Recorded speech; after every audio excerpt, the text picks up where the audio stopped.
On December 21st, we experienced the shortest day and longest night of the year. The increased hours of darkness guide us to enter into the dark night of the soul, a time of retreat where we can go within and hear the subtler stirrings of our being. Sometimes it is only in the darkness that we can truly feel comfortable to be ourselves. When the spotlight of the sun shines down on us, we can feel exposed. We can feel that we have to act or be a certain way. When the lights are turned off, or when it is just us alone with our thoughts at midnight, that is when we can truly dive deep into our core and come face to face with the new truth of who we are. It is not that we have to shame who we are under the bright light of the sun, for this is part of us too.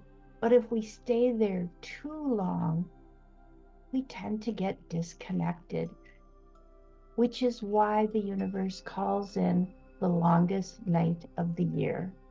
At this time, it is an opportunity for us all to enter into the darkness, to move away from the spotlight, and instead to sit with ourselves and our own truth.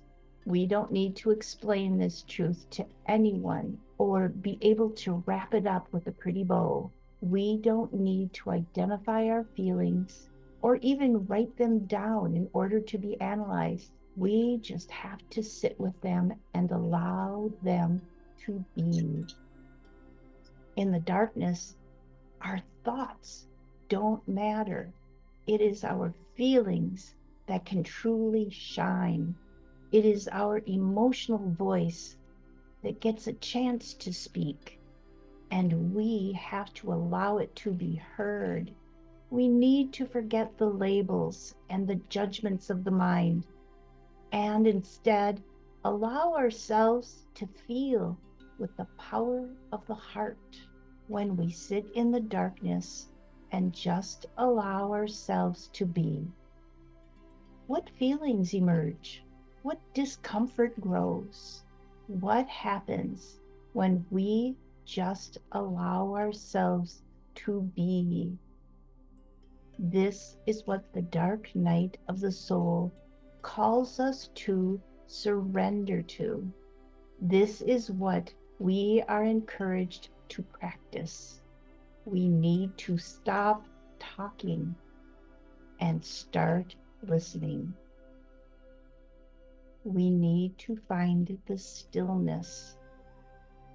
For when we do, we will be able to step into a new power and a new truth of who we really are.